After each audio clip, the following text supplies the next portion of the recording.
Bhagavate Vasudevaya. Om Namo Bhagavate Vasudevaya. Om Namo Bhagavate Vasudevaya. Om Namo Bhagavate Vasudevaya. Om Namo Bhagavate Vasudevaya. Narayanam Namaskritya. Naram Chaiva Narottamam. Devim Sarasatim Vyasam. Tato Jayam Udiraye. Just two sides. Today we're reading from the Srimad Bhagavatam. And we're on the third canto. Third canto, chapter 13, which is the appearance of Lord Varaha. And the verse is number 13. Yesham na tushto Bhagavan Yagna lingo janardana Desham shramo hyapartaya Yadatma nadrita swayam. So before we look at the word for word, what do you notice about it, the verse so far? Any observations from just looking at it in this form? Any words you recognize? Let's see which words we automatically recognize. Bhagavan. What does Bhagavan mean? Okay, use the mic individual because group answers are nice, but I can't tell who's saying what. Supreme Personality of Godhead. Can you say anything more about Bhagavan? What does Bhagavan mean? What is the root of the word and how is it applied? Go ahead. Okay. Anybody wants to say more? Bhagavan. Yes, go ahead. One who has all the six opulences. Yeah, can you break the word down a little more? That's true. Can you quote a verse that relates to that? What are this? Who knows a verse with the six opulences in them? Ye te chan sakala punsam Krishnastu Bhagavan swayam indiyari vyakulam lokam rudayanti yuge yuge. That's a very important verse, but it's not the one I was looking for. Okay, grab your shloka books. You should look it up. This important verse that describes how the Lord has six opulences and what they are. So who knows what bhaga means?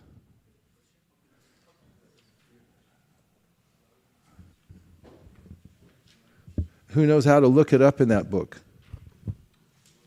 Education doesn't mean you know everything. It knows how you know how to look everything up, and not necessarily on Google. Although there's nothing wrong with that. You know how to look it up? Go to the subject index in the back. Look for Bhagavan. Look for six opulences.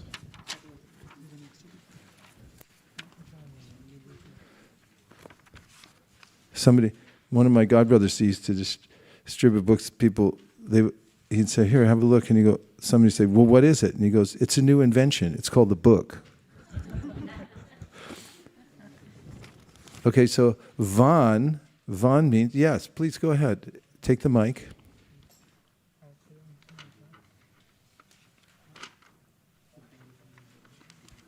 Give her the mic. Raise your hand.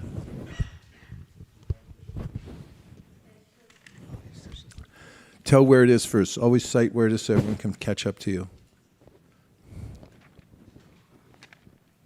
Tech support. Is given by Parashar Muni in Vishnu Puran 6.5.47. Aishwaryasya samagrasya virasya yasa shriya jnana vairagyasya chaiva sanam bhaga itingana. Bhagavan has full of six opulent: strength, fame, wisdom, wealth, beauty, and renunciation. Say the words and then word for word. what each word means? Okay, everyone listen. It's going to be on the quiz in about 30 seconds. So go ahead. Virasya, strength. Yashasha, fame. Shriya, wisdom. Wisdom is Gyan. Vairagya is renunciation. Cheva, Cha eva. That's cha eva. Sanam bhag itingana. means Bhaga is opulence. And itingana, etc. Sanam. give the word for word from the book. Aishvarasya samagrasya virasya yasasya shriya. Aishvarya. What is Aishvarya? Yeah, like opulence. Aishvaryasya samagrasya viryasya. Virya. Like the word in English, virile. Somebody's virile, they have some potency. Virasya yasasa yasha. Whose name that you know from Vrindavan starts with this word yasha? Ashoda. What's da mean? Giving. Yeah, it's like being distributed. It's and Yashoda. So Yash means fame, right? So Yashoda is one whose fame is distributed all throughout the world, right? So Krishna has fame. He's the most famous, more famous than the Beatles. Shriya. Come on, pundits, wake up back there and help out. Take some microphone or something. Go ahead. Of beauty. Of beauty, yeah. Okay. Then And we then? have jnana, of knowledge. What does jnana mean? Knowledge. What's a word in English that comes from jnana? To know. Is that why it's spelled so funny? Yes. As jnana, everyone looks at janana. And you look at know, if you don't know how to spell it, and kano. It's from the same word. Jnana and no. Kano. Kano. Janana. And then? Vairagya and of renunciation. Vairagya. Who can give it an example of Krishna exhibiting renunciation? In any of his incarnations. Where did he exhibit renunciation? Go ahead.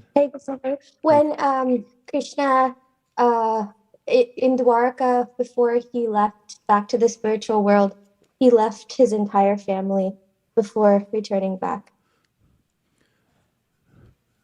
Okay. Nice. Any others? Govinda, Prabhu? Give a mic in the back, just leave it back there. It's very interesting how God is renounced, isn't it? Hare Krishna Maharaj. Tyaktva sudushad su Rajalakshmi su dustajya. Tyaktva su dustajya surepsita Rajalakshmi Dharmishta. Dharmishta aryavachasa yat agat aranyam Maya Mrigam. Maya Mrigam Daya Ipsita Yat Agat. Sorry. So he ran after that Maya Mrigam. It's in the first line, right? Tyaktva, he gave up. So this is the Surepsita Raja Lakshmi Dharmishta Aryavachasa Yat Agat Aranyam. What everybody else is going after is the goddess of fortune. True or false? Okay. If you didn't say true, see me afterwards.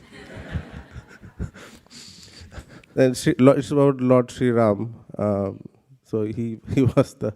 I'm sorry, I'm blanking on the verse. This verse is important. It talks about Ram, talks about Krishna, it talks about Lord Chaitanya. So Tyaktva Sudusyada Surepshita Raja Lakshman Dharmishta Arya Vachasaya Ragada Ranya. So Tyaktva means to give up. Say Tyaktva. If there's something that you don't want anymore, you say Tyaktva. Tyaktva Sudusyada Surepshita Raja Lakshman. So everyone's searching for the goddess of fortune. They put a little, horseshoe on their house. That's for good luck, apparently. And it's like, please let it come here. Stop here. Sorry, Vande Yes. Mahapurushte Charanaravindam. That's the last line. Yes, this is Karabhajana Muni in the 11th canto Srimad Bhagavatam, worshipping the lotus feet of Chaitanya Mahaprabhu.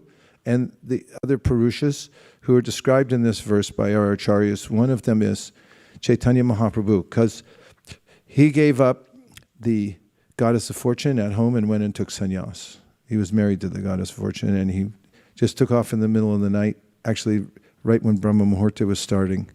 He could feel the breath in his nostrils change, and he thought, now's the time. So he got up, and his mother was sitting in the doorway. She knew he was leaving, and she was disconsolate, didn't say anything, and he consoled her as best he could, said, you are my life and soul, wouldn't have this life without you. Only several of his devotees knew he was leaving, and he just went off, and then he went and took sannyas from Keshav Bharti. So that's one. And the other two, and then why did he do it? Dharmishta, Arya. So the Arya, during the pastimes of Chaitanya Mahaprabhu at Srivasangam, they had kirtan all night long. And then the next day, they still did their work. It's not that for a year they slept in during the day. They didn't have the night shift and then all day long they're... But by Chaitanya Mahaprabhu's potency, and don't try this at home, by Chaitanya Mahaprabhu's potency, they were just awake 24 hours a day. And so one Brahmin came there and said he wanted to come in the kirtan, but he couldn't come in because they only allowed pure devotees to come in during the first year, get things warmed up. And that Brahmin became so furious that when he saw Nimai Pandit down by the Ganga, where everyone was taking bath, he cursed Mahaprabhu. He said, I curse you that you'll never have material enjoyment. And Mahaprabhu became very ecstatic. And he took that Brahman's as an instruction to leave home. Tyaktva sadusyaja. And then the second one means that Ramchandra got Arya Vaiśeṣika. The Vaiśeṣika, the words of his father, were that you have to leave, and I'm banishing you, because he was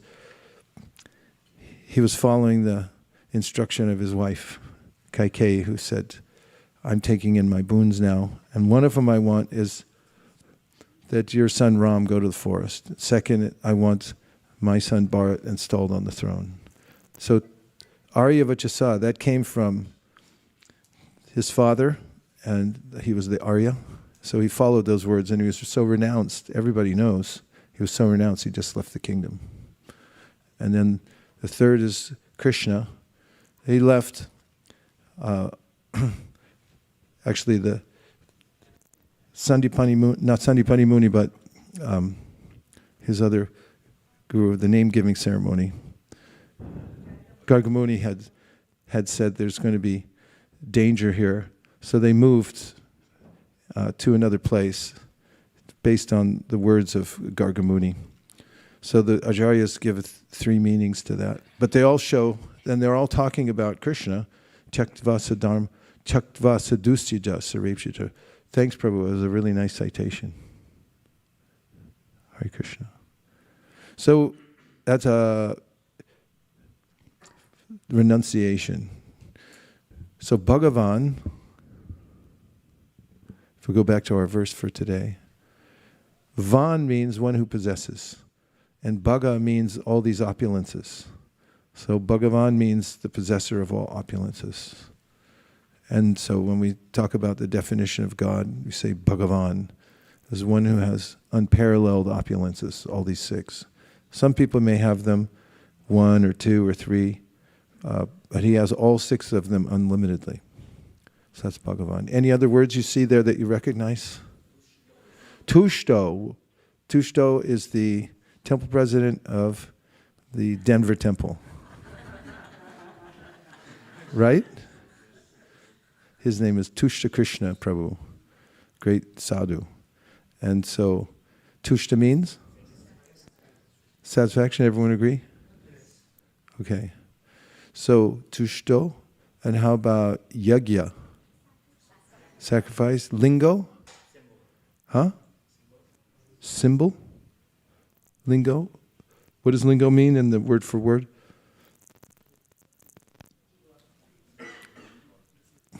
We can look now.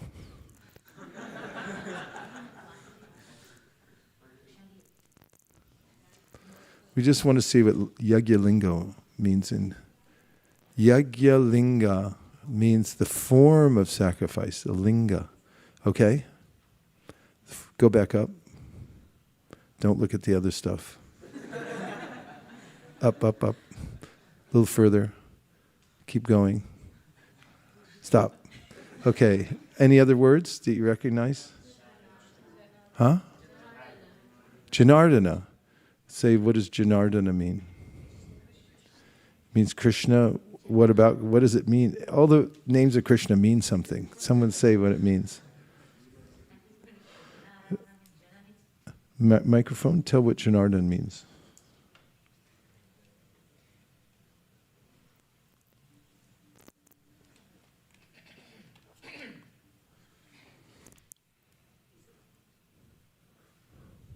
He's a person who is the arad, the jana does do aradhana to him. Jana means the living entities, and aradhana means to worship.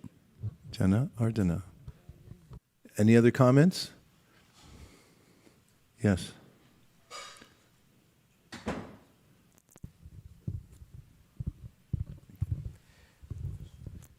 Another word for word meaning for Janardana is killer of the atheists. Jana plus Ardhana. Jana plus ardhana? Yeah, killer of the atheists. Killer of the atheists. Okay.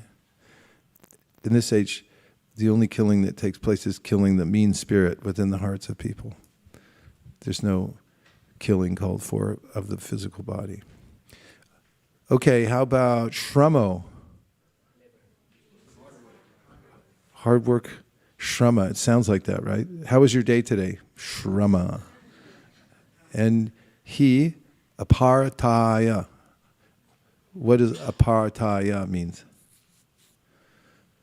Look down. Go down just a little bit. Keep going. Apartaya, without profit. So apartaya. And na adrita, respected swayam, his own self. Okay, go back to the verse. What does it mean?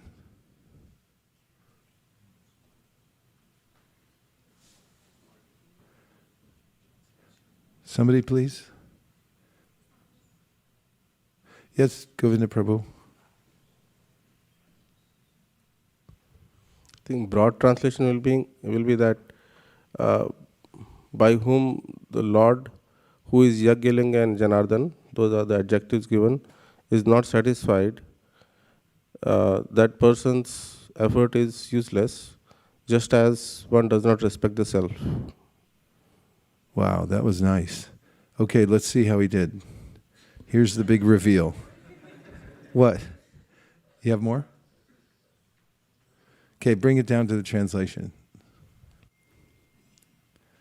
The Supreme Personality of Godhead, Janardana, Lord Krishna, is the form to accept all the results of sacrifice. If he is not satisfied, then one's labor for advancement is futile. He is the ultimate self, and therefore one who does not satisfy him certainly neglects his own interests. What a powerful verse, huh? Let's say it together. The Supreme Personality of Godhead, Janardana, Lord Krishna, is the form to accept all the results of sacrifice. If he is not satisfied, then one's labor for advancement is futile. He is the ultimate self, and therefore one who does not satisfy him certainly neglects his own interests. Let's look at the Sanskrit again and see how it... Isham natushto Bhagavan, like natushto if he's not satisfied, right? Yagya lingo Janardana, he's the form that accepts sacrifice. Te sham shramo hyapartaya means that person, te sham, those. Is it such a hard labor? Those people, they just do hard labor for no profit. Apartaya, they don't get any profit out of it. That doesn't sound very good. Yadatma nadrita swayam. Not respecting their own self. Okay. It's very profound, isn't it? It kind of gives the secret to life. All right, let's look at the translation one more time. The Supreme Personality of Godhead, Janardhan, Lord Krishna, is the form to accept all the results of sacrifice. Give me a verse from the Bhagavad Gita. As fast as possible. Yeah, okay, microphone. Ty goes the runner. Yagnarthat karmano netra lokoyam karma bandhana tadartham karma kaunteya mukta sangha samachara. Means? It means that one should perform all the activities for the satisfaction of Krishna. Yajna. Yajna means sacrifice. Yagnarthat karmano netra. If we do anything else, lokoyam karma bandhana, they are entanglement in the material world. Tadartham karma kaunteya, if we perform activities for his satisfaction, mukta sangha samachara, one is liberated from the entanglement. Very good. So if you go in a shop, I remember sometimes on vacation with my parents, we get out of the car, go into some gift shop. There'll be some delicate items in the shop, and they have a little sign that say, you break it, you buy it. And in this world, if you touch it without a noble purpose, in other words, you're touching, whatever we touch here, if we don't have the purpose of yajna, it entangles us. So everything has to come into this connection of, I'm using this for Krishna, otherwise don't touch it. Otherwise it'll entangle us. Okay? Another verse? Yes. From the 5th chapter Bhagavad Gita, Bhoktaram Yagye Tapsam Sarva Loka Maheshwaram. So the first part of the verse is Bhoktaram Yagye Tapsam. I am the enjoyer of all sacrifices, Krishna says. Nice. That's the quintessential verse, and that one too. Those both satisfy that. So the Supreme Personality of Janardhan, Lord Krishna, is the form to accept all the results of sacrifice. So it's a place to bring what we have and offer it before we get entangled by it. And if we start with that intention, that I'm doing this for Janardhan, I'm doing it for Krishna, then we don't become entangled. The Bhagavad Gita confirms it. Then it says, if he is not satisfied, then one's labor for advancement is futile. Who can give a reference for that somewhere in the Shastra? That if Krishna is not satisfied, then one's labor is futile. I'll give you, yes, go ahead. Aparagarangi in the back first row, quadrant 2.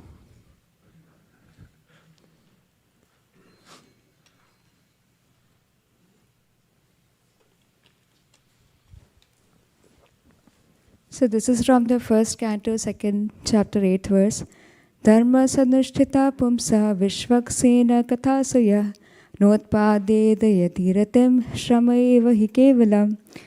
So it says that the occupational activities a man performs according to his own imposition are only so much useless labor if they do not provoke attraction for the message of the personality of Godhead. Well done. Very good. Anybody else have any other ideas? Yes, Govinda Prabhu?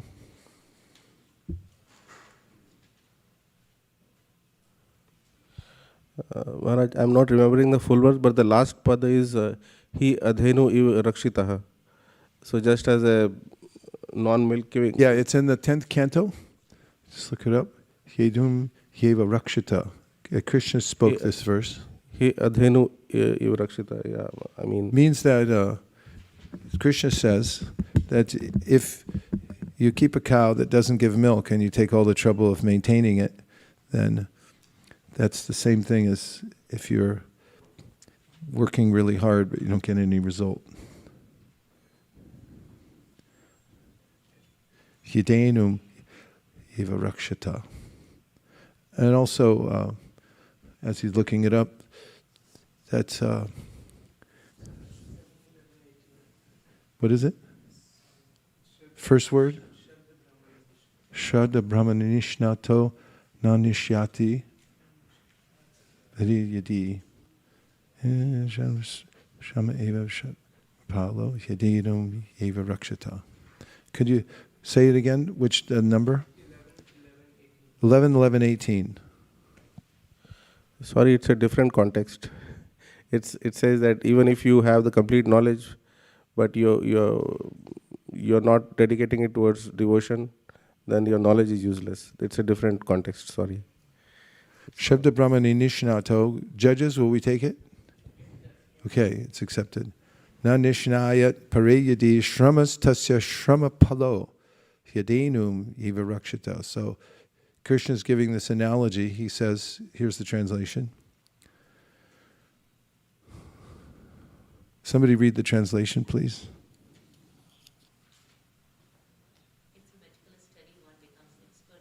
Oh, you don't get any credit for that.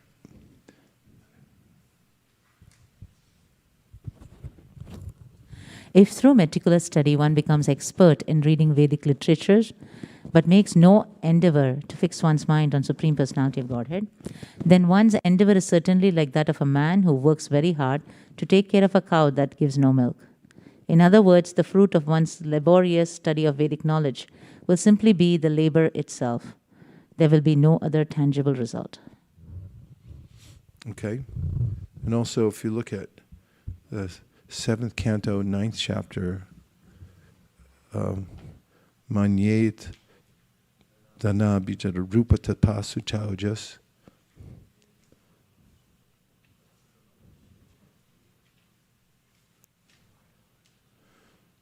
Manye Dana Bijana Rupa Tapasu Chaujas.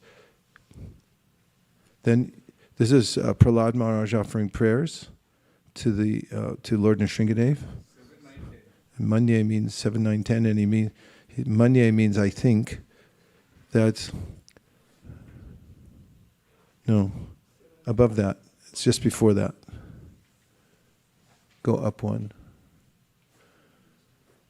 Dana means riches, Abhijana means aristocratic family. He's saying if you have all these things, raise your hand if you have them. Dana, riches. See me afterwards. Abhijana. Aristocratic family. Rupa, personal beauty. Tapa, austerity. Shruta, knowledge of studying the Vedas. Oja, sensory prowess. Teja, bodily strength. Keep going.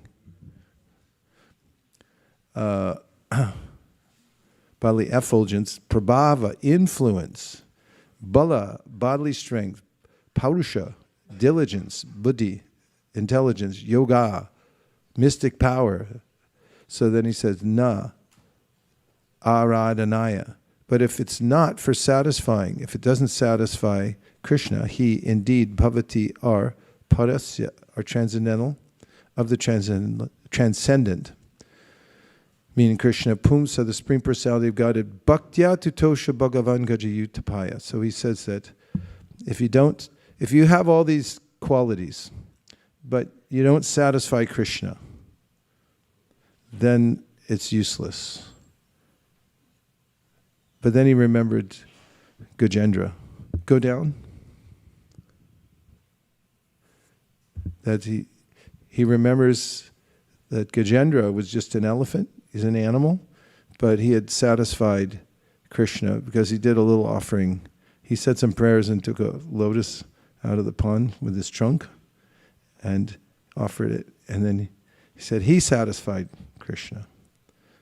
So Prahlada then concludes that if you just have if you have some sincerity, then you can offer prayers. Okay, let's go back to our verse for today. Supreme Personality of Godhead Janardhan, Lord Krishna, is the form to accept all the results of sacrifice. If he is not satisfied, then one's labor for advancement is futile. He is the ultimate self, and therefore one who does not satisfy him certainly neglects his own interests. Let's hear the purport.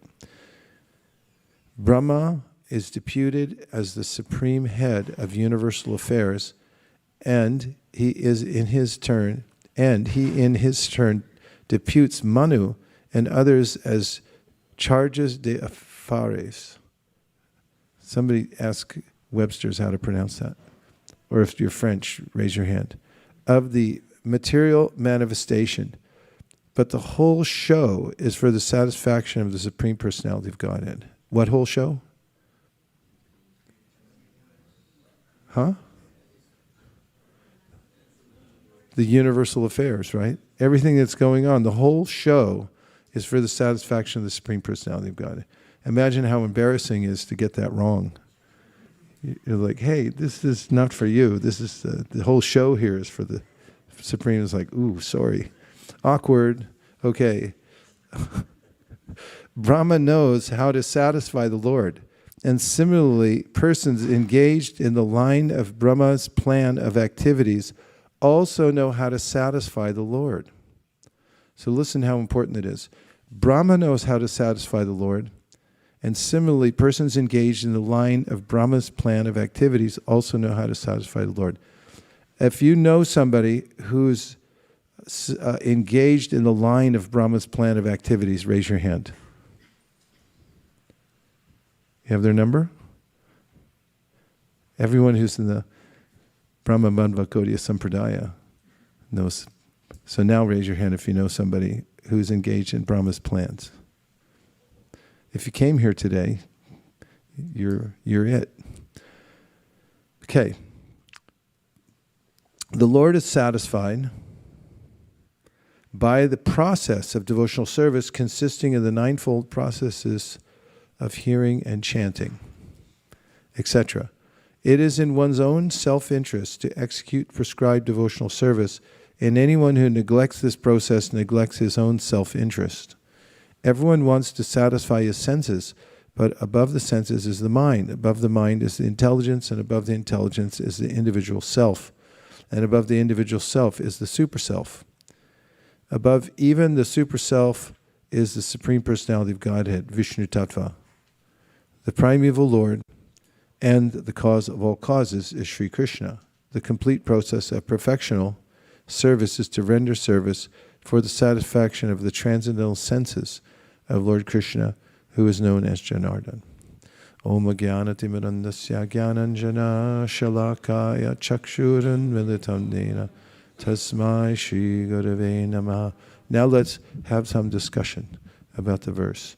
What questions did it bring up for you, or what points did you find to be so relevant to your life that perhaps they may be life-changing at this point? You got a do-over that you'll start today because you read this verse. What things will you do differently? And Hare Krishna. Yes, Prabhu. We need a microphone in the third quadrant. I think the point about how anything that is not done in the service of Krishna or towards his satisfaction is useless. So even when I do things that may not be directly relevant to Krishna, like maybe not devotional service necessarily, I'll try to still have the attitude that let me use this in some way for Krishna service. Good. So what can be used in Krishna service? Let's put aside all the things that can't be used first. What things can't you use in Krishna service? Huh? Canned food? Frozen peas? What? Hansapriya. We need a microphone in quadrant number 2, please. I was having a conversation yesterday night with my friend Govinda in Vrindavan. She is a full-time really engaged in service, like she doesn't waste a minute. And when I talked to her about ISV's mood that we have this month for marathon, and then she was mentioning that the devotees, they can actually don't know how to do the book distribution. But talking to you, it makes me feel like even just putting our body out, Krishna will accept that sacrifice. So it was fresh in my mind. And then today's verse, that how Janardana, he looks for the sacrifice that we make. So even she was saying that even if I may not be able to take my book out, but after talking to you, understanding the mood that the ISV is carrying, at least that effort would be noticed by Lord Janardana. And so that's a very helpful point, and it's fresh from Vrindavan, from a devotee who's fully engaged. So that was very helpful. Let's think about it for a minute too. Does it take any courage to make sacrifices for Krishna? Would you say courage? You want to say more about that? Someone who shake their head. Go ahead. Shook their head. It takes courage to sacrifice for Krishna because we're still conditioned and in this material world under the influences of the three modes of material nature. So we obviously, like this purport was saying, that we always want to satisfy our senses. So there's a sacrifice in our own satisfaction versus giving that up for satisfying Krishna. Okay, that was very nice. So where's the word courage come from? French. It comes from the word cor, which means the heart.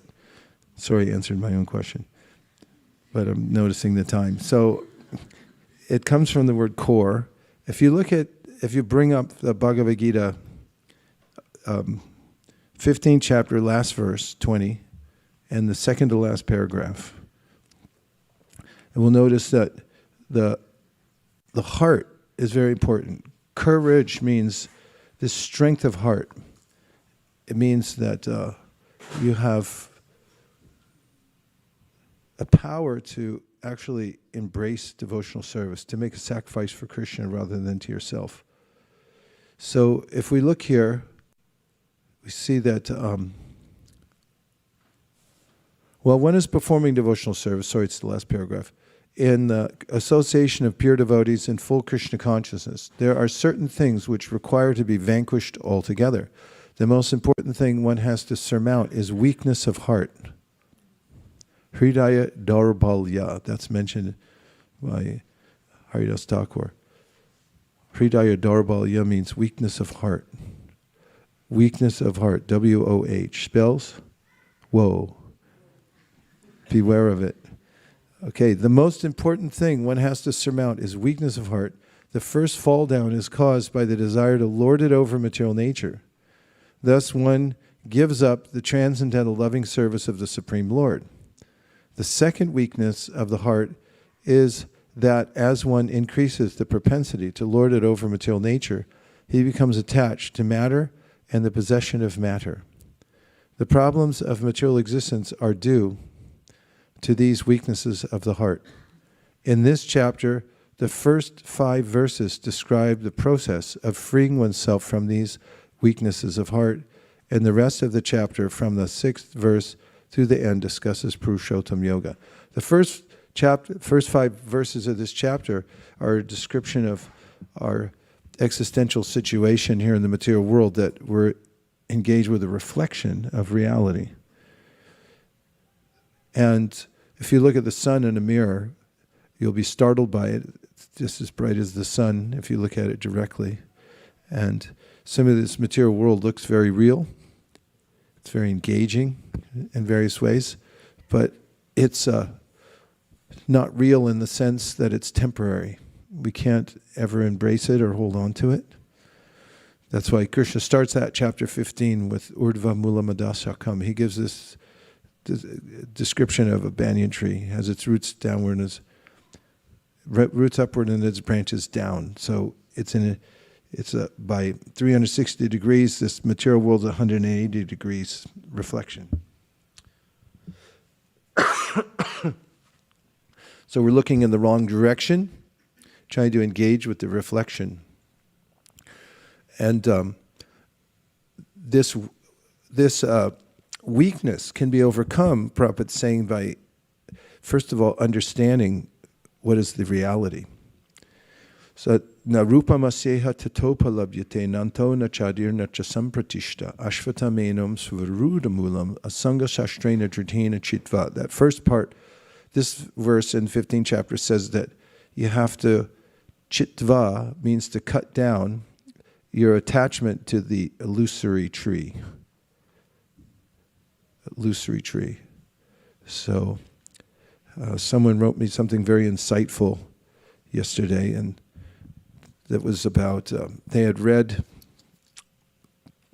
in the 7th canto of the Srimad Bhagavatam about Hiranyakashipu's consoling his family. Did you know he was a good consoler? Kind of funny. And he knows Atma-tattva Gyan very well, obviously. So his brother had died. It was a glorious death, actually, but Hiranyakashipu and his family didn't appreciate it. He had been killed by Vishnu. Because they're demons, they don't like Vishnu. So Varaha had killed Hiranyaka. Hiranyaka means gold eye. Sounds like James Bond. And he had been slapped by Varaha, just at the root of the ear, and that was enough. It killed him. Such a big, powerful demon, but Varaha, that's where the saying comes, smacked upside the head. And so then the family was mourning, and Hiranyakashipu sat them all down, and he told them different stories, vignettes, to help them overcome their grief. So one of them was about some little pigeons. And these pigeons, 2 of them, little lovebirds, were out at Home Depot getting materials to build up their little nest. And when they came back to their nest, there was a net over it, and all their little babies in there, chirp, chirp, chirp, were caught by the cruel hunter. So the mother was so distraught that she flew into the nest and was caught in the net. And the male bird stood there so aggrieved, he was stunned with grief. The cruel hunter, who was crouched in the corner, then shot his arrow and killed the bird. The end. That's the end of the story. How did you like it? And this devotee, was a very soft-hearted devotee, but very determined in devotional service, was talking about attachment to family and so forth, and she just reported how sobering it was. It kind of gave her this sense of strength of heart, that this is how the material world works. In fact, there's a Bengali saying that Prabhupada quotes frequently. I don't know the Bengali, but it goes like this. We built this very beautiful house for our enjoyment, and now it is burnt to the ground. The end. This is a little vignette that describes the material world. So these sink in after a while, and we start to see the world in a different way. Like, see little birds. I saw 2 little lovebirds on the air conditioning in New Delhi once. I stayed at the guest house. Somebody was making racket out there. So I looked out the window, and they were jumping off the balcony, these little birds, going down. They'd each come back with a little piece of straw in their mouth and then help build the nest. And I thought of this story, Shrama Evahi Kevalam. So anyway, there's a sense that the Bhagavad Gita gives us that you have to cut down your attachment to the material world. Just look at it objectively. It's a illusory presentation. It's coming and going. It's going to change. So you can't hold on to it. So he said, after you get this sense of the temporality of the material world, then he says, tatak padam tat parimargitavyam. You have to have a tat. Tat means you got to know where you're going. Like Om Tad Vishnu Paramam Param Sada. Tat means, it's a demonstrative pronoun, means you're able to point, like, where are you going? It's like, I don't know. No. Om Tad Vishnu Paramam Param. I'm going there. Tat. Om Tat Vishnu. I'm going to Vishnu. So this says, Tatak Padam Tat Parimargitavyam Yasmin Katana Nirvartanti Bhuya Tameva Chadyam Purusham Prabhadye Yatak Praviti Prashrita Purani. Now you go on a journey, now that you've given up this sense that this material world is going to satisfy me, or I can stay here, or I can arrange things so that it's all going to work out. I hate to bring up such things, but it's true. Then he said you have to have a place to go. Go on this journey. Parimargitavyam. Make the full journey all the way back to the original person from whom everything is emanated. There you won't be disappointed, because he's the form that will accept all our sacrifice, all our love.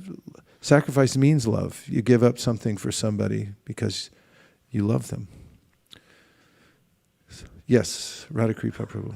Hare Krishna Maharaj. Maharaj, you mentioned about Hiranyakashipu. He has the Atma Tattva Gyan, but still, he was not friendly with Krishna. So I was just wondering, we typically follow the Atma Tattva Gyan, then you have that understanding, then you develop a love for Krishna. But how does, why he didn't develop that love? Or it was enmity? It's an inside secret of Jai and Vijay. They're actually devotees. They're playing a part of demons. But it happens. It happens a lot. Actually, the Jarasandha is very Vedic. Wore peg shoes, all the trappings of a Vedic scholar, but he didn't like Krishna. Romaharshan, he also is a big scholar. He knew Sanskrit really well. He knew all the Shastras inside and out. But then when Balaram came, he didn't respect him. So Balaram took a little piece of kusha grass and just bink, and this is this happens. Vedavada Rata is mentioned in the Bhagavad Gita. Krishna says there's people that they know everything about the Vedas, but they don't know what's the purpose behind them. So it's useless. It's a useless endeavor, knowing the Vedas but not knowing what their purpose is.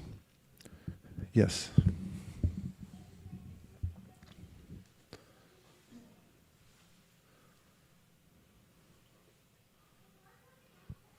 When it was said that you read all the Vedic and you don't, you will still not understand. I was remembering that in a class it was said that the knowledge is realized only when we do the service. Without service, just reading so much will never be realized. So I was thinking of that. Yeah. So give a verse to back it up. Go ahead. Oh, I thought you had one. Anybody have a verse to back it up? Yes, go ahead. Ata sa Krishna namadina bhavet graham indri sevan mukhe hi jihvado swayameva sfurutyada. The holy names, the transcendental names and pastimes of Krishna cannot be understood by blunt senses, but when one performs seva through ear, through tongue, through chanting his names and through honoring Krishna Prasadam, then Krishna himself reveals. Well done. So you can memorize it. Okay, yes, Shastra Sharaprada. One who is the servant of the distributor of the essence of the Shastra. On that point, Guru Maharaj, there's also a verse in Padyavali that says a very similar thing. The verse talks about Mimamsakas, and it says, Mimamsa rajasa malima sadrisham tavan nadhirishvare garvo darka kutarka karkashadhiyam dure pivarta hare jananto pina janato shruti sukham shri rangi sangadrite susvadum pariveshayantyapi alam Gurvi nadarvi sprishet. Essentially, that third line says, Jananto pira janato shruti sukham. They might know the Vedas, api na janato shruti sukham, but they don't know the happiness of studying it because Sri Rangi Sangadrite, they're devoid of the association of Krishna's devotees. And the last line says, basically, just like a ladle might distribute nectar, but not taste it themselves, in a similar way, they might speak Shastra to people, and they give nectar to other people for them to relish, but they themselves never will taste that nectar. Nice citation. Beautiful verse. Thank you very much. So there's a very practical aspect to the Bhagavad Gita. Krishna brings this up the second chapter Yavan artha udapane sarvata samplutodike tavan sarveshu vedeshu brahmanasya vijanataha. If you do know the purpose behind the Vedas, then you can achieve the results. If you don't, then you do a lot of useless labor. He gives an example of in villages, people would have various wells that they would use for individual purposes, specific purposes. He said if you have a river nearby, then you can achieve all the results of all these wells in one place because river doesn't get contaminated. I mean, if you try really hard, you can do it. And you can take the results of all the wells there. So what he meant there, according to our acharyas, what he means is that if you know the purpose behind the Vedas, then you can take the essential part, the Shastra Sar, and then you can achieve the results of all the various aspects of the Vedas. So that comes down to statements like Sarva Vedeshu Drishyate in the Kalisantarana Upanishad, which I think I mentioned earlier, or maybe last night. It says that those who know what they're looking for, that have eyes of knowledge, they're guided properly. They can see the essence of the Vedas is devotional service. And specifically it's mentioning they're chanting Hare Krishna. People, yes. Microphone to the fourth quadrant, second row to the left. Hare Krishna, Prabhu. Prabhu, you're asking about how do we have courage for Krishna. I had a comment on that. So when we were in San Francisco, Harinam, and the most difficult place to distribute books because everybody's running really, really fast. And I saw Rupashri Vasudha Mataji, Rohini's mom, and she just seeming like just came. She just took some books in her hand, and she was so fearless. She just started distributing books, and in just 3 or 4 minutes, she emptied all her books. And the first time I saw, she may seem like not very courageous externally, but internally she was determined and she was fearless that she wants to go and give these books to everybody. And she didn't seem like it's hard place or anything like that. She just went right ahead. And another one I was thinking is when we were going store to store, distributing books in an unknown place, Morgan Hill, we saw a lot of Christian signs and everything in there. And we just walk in and we saw pictures of all Jesus Christ, Mary, and everywhere. And then in that, we went and say, here, these are the books on yoga and meditation. And then I was just thinking that that small sign of showing that courage for Krishna, Krishna rewards you by many, many, many folds, but just that small sign of courage is all what you need. So, Haribol.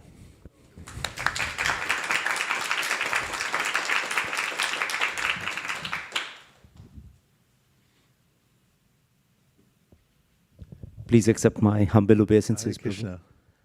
I just want to get a better understanding and get some guidance going back to the word sacrifice, that Krishna is if he is not satisfied with all the results of the sacrifice. So if I look at all my activities, there may be some selfless activities which the sacrifice is referring to, for example, devotional service. But when I look at some of the more mundane activities, for example, we are attending a wedding tonight. How do you suggest one goes about thinking so that you can connect even some of these activities as being Krishna is the enjoyer of that? You see the disconnect that... Yeah, I had to have a routine eye exam the other day. So I was sitting in that chair and they look in your eyes and look at this, look at that. And then I had a book in my bag and I was like, okay, when's the right time? Maybe after the eye exam. And just after she finished, then I said, oh, here. Because I think the conversation moved to say, are you going anywhere for the holidays? I said, yeah, I'm going to India. It's like, oh, what are you going to do in India? Some yoga retreat. It's like, oh, this, that. And so then I said, okay, here. So if you take books with you, wherever you go, then you look for an opportunity. You bring up a discussion and just look for the opening. Somebody says, so what do you do? It's like, oh, I'm involved with this program right now that's going on all over the world to distribute at least 3 million copies of Bhagavad Gita. I was like, really? What is that? So I think I have one right here. It's a very practical way to engage every wedding we have here, every funeral, everything, there's always huge stacks of books there. And that's one way that you can consider doing some service there, or you can also bring some prasadam or something like that. Those types of things are very practical. And if you get used to it, I know devotees like Ratatvaj Swami, wherever he travels, he always keeps a plethora of a perfection of yoga. And he travels so much, and at all the gates, he's always distributing the perfection of yoga. They know him. In fact, they give him preference a lot of times, even though he might not have status on the airline. It's like, oh yeah, they'll let that guy through because he's the one that distributes perfection of yoga. So that can be done. Keeps it lively. If you go to the store and you have to get something, then it just becomes a regular mission, or you're doing your errands. But if you take a book with you and think, who's going to get this? Then the whole thing becomes spiritually electrified. Yes. Microphone to quadrant 3, please. Thank you. I love that story in the sense that there's always space created once you have that destination, or not destination, but what's the word that you use? Tut. When you have that in mind, especially when the destination is to be closer to Krishna. And I find that as you move through life with that goal in mind, yes, you have to strengthen your heart. There's a lot of hard things you have to do. But things do eventually become easier as you find the flow closer to God, less things to get in your way, less material things to distract you. And so I always find a lot of hope in that verse. Yeah, that's beautiful reflection. And it's so true that when we take risks for Krishna and we overcome our fear that what will happen if I do this, if I give this to Krishna, or I go outside my comfort zone for Krishna. But once I start practicing that, and I see, not only wasn't I harmed like my mind told me I would be harmed, I'm still alive. And also, I feel better for it. And one builds momentum in that way by taking more and more risks for Krishna. Risks means even giving some things up, because the mind says, unless you have all these things, you won't be happy. How can you be happy without you might need it someday.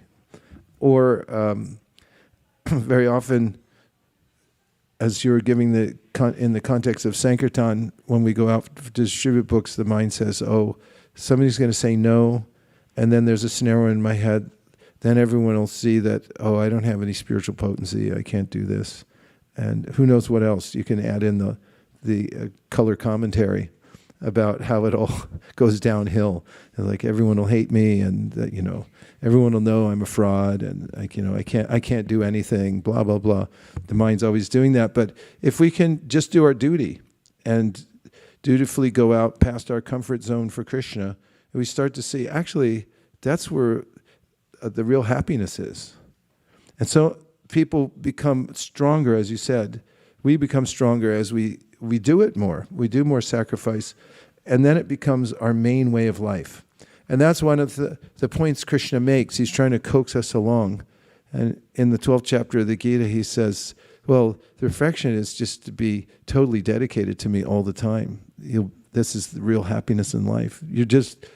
smitten with me, you're in love with me, and you're just, everything you do is a dance that is meant to please me in all your activities. And if you can't do that, he said, then find out what other people do when they do it and then emulate them, do this sadhana, practice. Like they wake up early, I wake up early. They chant Hare Krishna, I chant Hare Krishna. They take prasadam, I take prasadam. They read Bhagavatam, I read Bhagavatam.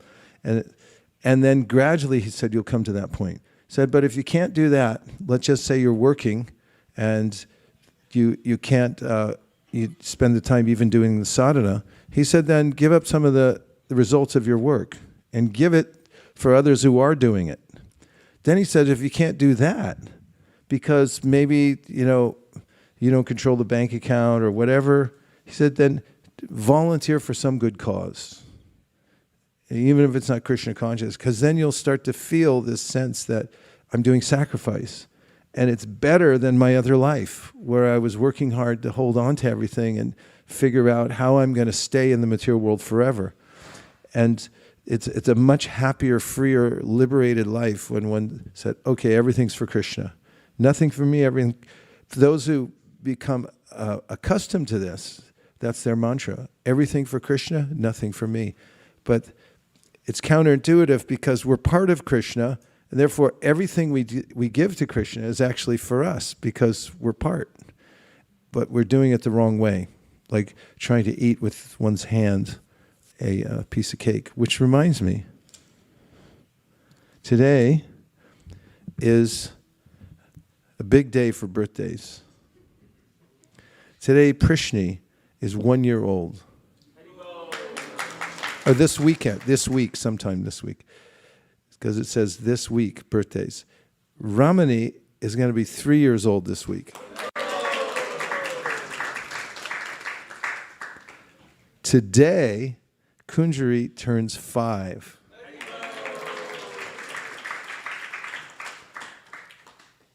And there'll be cake for everybody.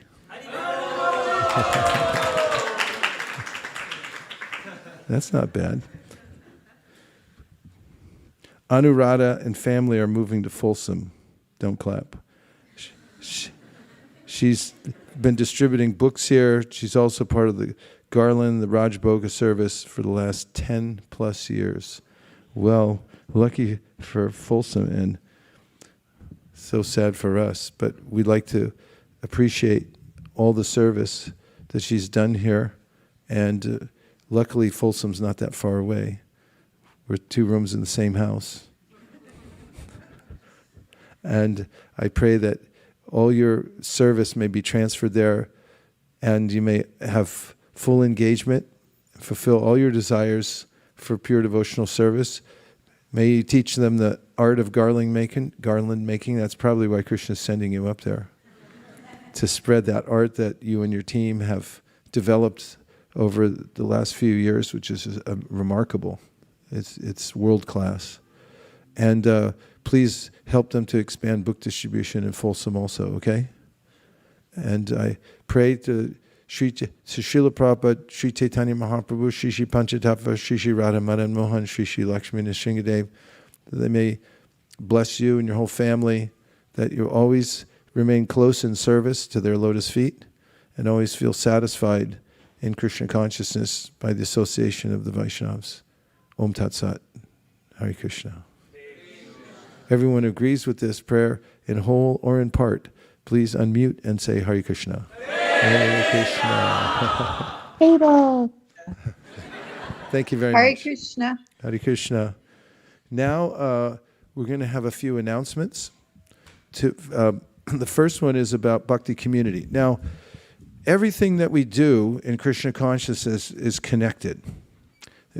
So, for instance, the deities, the devotees dream about how to decorate the deities, how to dress them beautifully, and there's a temple here that is just meant to create an atmosphere so when people come in, they feel very welcome and satisfied. And so we're always, and by the way, I just want to mention that it's really important that when people come to the temple, we try to understand their their mood and their sensibilities. Lots of different types of people come here. And we have our momentum. Oftentimes we feel comfortable here because we've been in the environment for a long time. But when other people come, sometimes it might be an abrupt kind of, they might feel a little out of place because they're not sure how to fit into the flow exactly. So our main service really for having the temple is so that people can come here and have a heartwarming experience and feel really connected to community and to the process of devotional service and feel like they have a home here. Would you all agree with that? Yes. So that goes down to every individual, because when people come here, they don't know who's who. And if somebody treats them nicely, then they'll just say, oh, everybody's like that. And if somebody's a little harsh with them, then it might also reflect on the whole community. Might reflect not just on this community, but all of the International Society for Krishna Consciousness. So, can we take a pledge? Yes.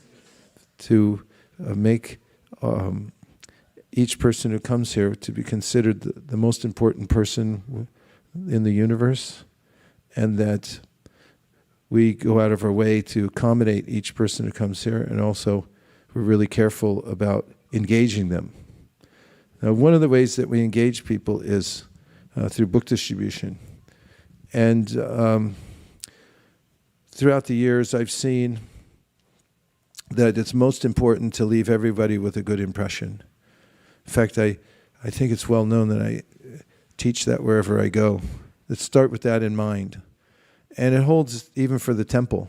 So if someone comes to the temple, and let's say we're having a big marathon to distribute Bhagavatams or Bhagavad Gitas, we have to make sure first and foremost that people are left with a good impression. And not that the most important thing is that they take a Bhagavatam or a bunch of Bhagavad Gitas with them as the goal. And so I'm just saying that it works out well if we have that mood when people come here. So we have to be really careful. Should I say the reason I brought it up? Yes. Somebody wrote me a letter and said that some of their associates had come here, and that somebody was a little pushy, more than a little, actually, and that they had an experience which made them feel uncomfortable enough so that they said they wouldn't come back. And so each one of us, the only way I can think to deal with this really is to be more conscious and to inculcate this idea that, you know, we have to be really open and helpful to people, and also sense if somebody's new here, even if they appear like, okay, you're a type of person that should take Bhagavad Gitas, and then we insist upon it, they might feel really put off. Or if they say, well, I have another Bhagavad Gita I read. And we can point out in a very universal way that there are various Bhagavad Gitas, but we shouldn't do things like say, oh, well, that's no good.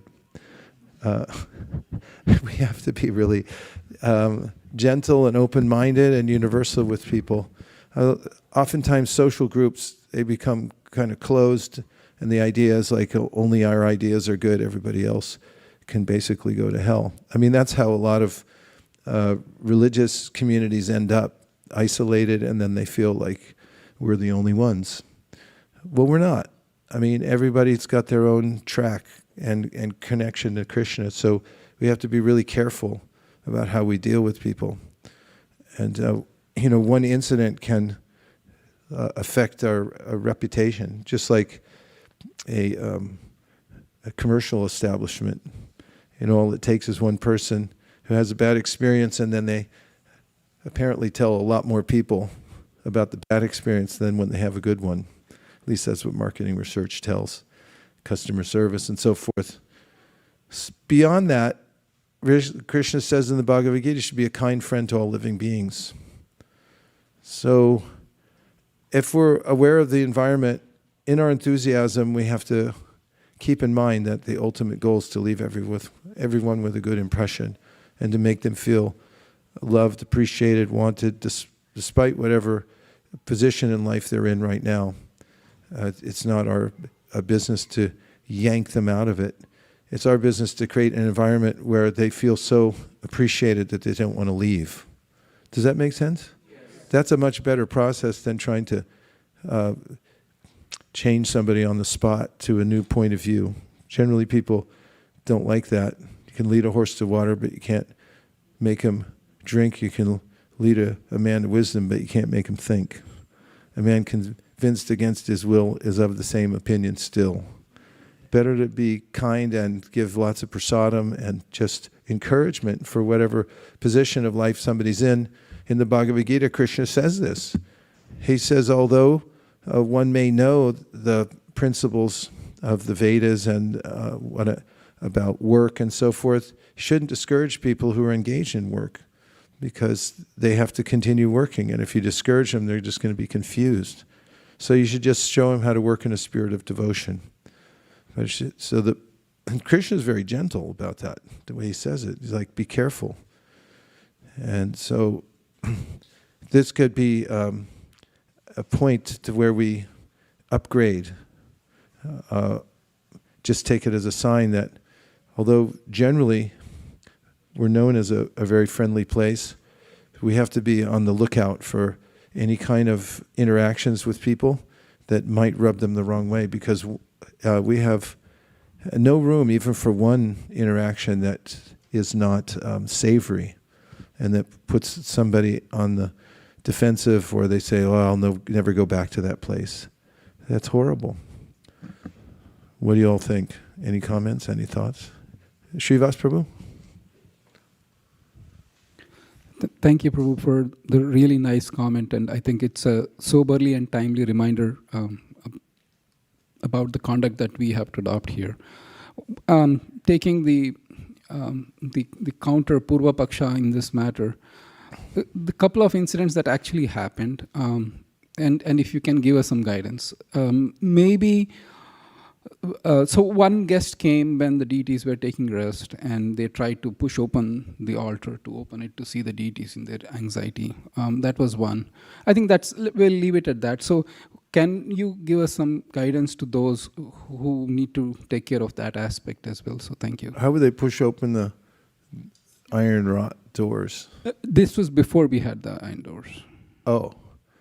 Well, you can remember in Jagannath Puri when Sri Chaitanya Mahaprabhu was taking darshan at the Garuda Stamba, and a woman came in. She was so enthusiastic that she climbed up halfway on the Garuda Stamba and halfway on Lord Chaitanya Mahaprabhu's shoulders, stepped on the Lord to see Jagannath.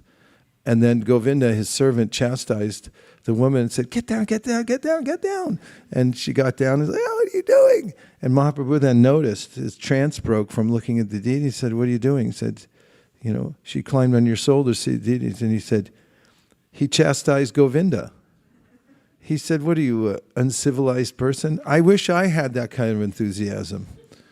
Of course, we don't want people blatantly breaking rules or, trampling on things, but I've seen sometimes, a kid starts to climb on the altar. He doesn't know any better. And people run over like, okay, execute him.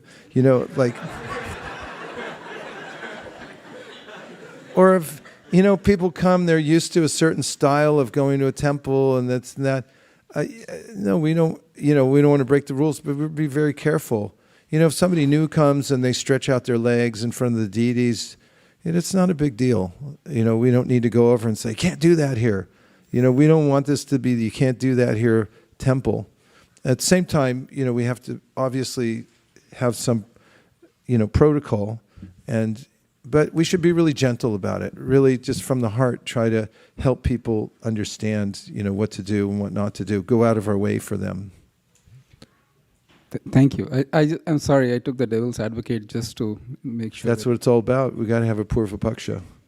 Siddhanta bolachita nakara alash. We have to discuss these things threadbare so we come to the Siddhanta. Then it really comes from the heart because we understand what are all the variants that we have to deal with, and that's how we grow.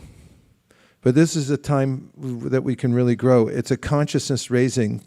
I'm going to be out of town for a couple months, but I think that should be, there should be a reminder always in our internal dealings and whenever we're making internal announcements, just to remember how important it is to be a kind friend to others. Etiquette, when we serve prasadam, and everyone should look and see how the guests are being taken care of first. Let them eat first. If you're so hungry you have to charge the line or something like that, have a milkshake before you come or something. But main thing is to take care of people when they come here. Everyone first. It's like if somebody comes to your house and then you eat first. This is where we live, right? We all live here. We're serving the Lord here by Krishna's grace that He lets us in here to serve. So if somebody else comes in to serve and then, we're like, yeah, you can wait at the back of the line, I'll go to the front. It's like if somebody comes to your house and you say, we'll eat, our family will eat first, and then later on we'll see if there's any left for you. Or what to speak of a place to sit or anything like that. So it's really high-class devotional service when we go out of our way to make sure that the guests come first, the people who are endeavoring for Krishna consciousness. In fact, that's the sign of a Madhyama Adhikari. A Kanishta Adhikari is only engaged in worshiping the deity and doesn't care about anybody else. But a Madhyama Adhikari sees that everybody else is a representative of the deity. And that if somebody comes here, that's like a miracle. Anybody who walks in the door here is some kind of very special soul who's made a long, long journey to get here. So we should really go out of our way. Okay, announcements. I'm going to get off my soapbox now.